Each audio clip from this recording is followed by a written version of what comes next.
न्यायपालिका को बदनाम करने की इजाजत किसी कीमत पर नहीं दी जा सकती और ये इजाजत मैं किसी कीमत पर नहीं दूंगा। ये बात चीफ जस्टिस सूर्यकांत ने कही है। दरअसल 8वीं की एनसीईआरटी किताब में एक चैप्टर है, नई किताब में एक चैप्टर है जिसमें न्यायपालिका में करप्शन की बात की गई है। उसी को लेकर मामला सुप्रीम कोर्ट आया। सुप्रीम कोर्ट ने इसमें संज्ञान लिया और चीफ जस्टिस ने कहा कि मामला हमारे संज्ञान में है और मैं किसी भी कीमत पर किसी को, धरती पर किसी को न्यायपालिका को बदनाम करने की इजाजत नहीं दे सकता। उन्होंने कहा कि मुझे पता है, न्यायपालिका का प्रमुख होने के नाते मुझे पता है कि मुझे क्या करना है। और उन्होंने एक बात और कही कि एक सोची समझी साजिश के तहत न्यायपालिका को बदनाम करने की कोशिश हो रही है। अब इसमें सवाल और हो सकता है कि कौन है जो न्यायपालिका को बदनाम करने की कोशिश कर रहा है, किसको क्या मिलने वाला है, सीजीआई किसकी तरफ इशारा कर रहे थे। एनसीईआरटी की किताब में अगर है तो जाहिर सी बात है कि एनसीईआरटी है तो सरकार है, तो साजिश कौन कर रहा है, ये सवाल है। हम उस सवाल पे नहीं जा रहे। सवाल ये है कि न्यायपालिका में भ्रष्टाचार पर बात करने में दिक्कत क्या है। अब एक और सवाल हो सकता है कि 8वीं क्लास के बच्चों को ये क्यों पता होना चाहिए न्यायपालिका में भ्रष्टाचार, वो क्यों पढ़े। तो फिर बात आती है कि अगर बच्चा राजनीति में भ्रष्टाचार पढ़ सकता है, ब्यूरोक्रेसी में भ्रष्टाचार पढ़ सकता है, पुलिस में भ्रष्टाचार पढ़ सकता है, उच्च शिक्षा में, हायर एजुकेशन में भ्रष्टाचार पढ़ सकता है, स्वास्थ्य सेवाओं में भ्रष्टाचार पढ़ सकता है, बाकी सब जगहों पर भ्रष्टाचार पढ़ सकता है, तो न्यायपालिका में भ्रष्टाचार पढ़ लेगा तो क्या बिगड़ जाएगा।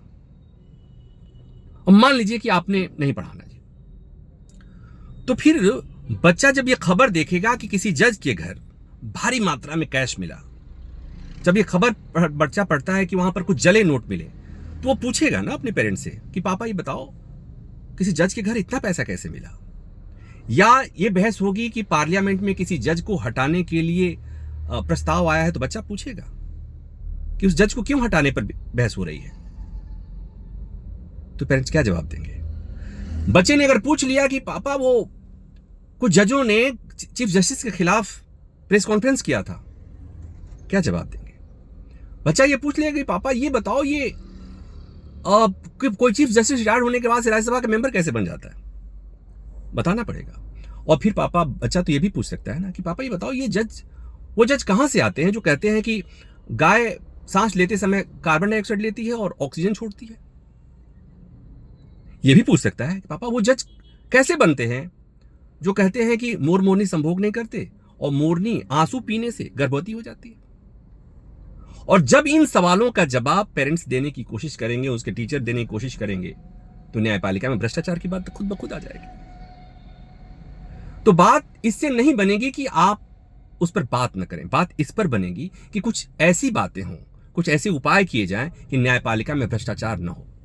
बाहर के लोगों पर सख्ती करने से कुछ नहीं होने वाला। आप न्यायपालिका में भ्रष्टाचार पर बात करने वालों पर तो रोक लगा देंगे, लेकिन जब तक भ्रष्टाचार करने वालों पर रोक नहीं लगाएंगे तब तक बात नहीं बनेगी। और भ्रष्टाचार पर रोक लगाने वालों को लेकर तो कोई सख्ती ही नहीं है।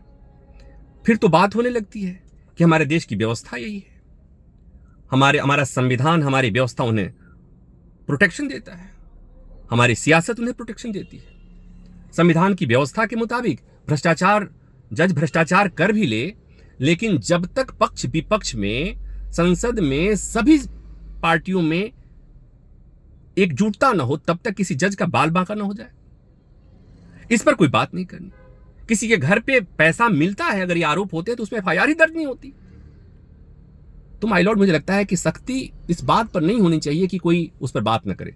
मुझे लगता है कि सख्ती इस बात पे होनी चाहिए कि जो न्यायपालिका के भीतर के लोग जो न्यायपालिका की गरिमा के खिलाफ काम कर रहे हैं, सख्ती वहां पर अपनाई जानी चाहिए। उनको संदेश जाना चाहिए कि अगर आप न्यायपालिका की गरिमा के साथ खिलवाड़ करेंगे तो आपसे सख्ती से निपटा जाएगा, तब बात बनेगी। नहीं तो बालू में सर गाड़ लेने से तूफान थोड़े ना रुक जाता है। तूफान तो आना है, आएगा। तो भ्रष्टाचार न्यायपालिका में अगर रहेगा तो किताबों के सिलेबस में हो या नहीं हो, समाज के सिलेबस में रहेगा, उस पर चर्चा होगी और वो किसी भी कीमत पर न्यायपालिका की गरिमा के लिए उपयुक्त नहीं है। इतनी सी बात करनी थी। धन्यवाद।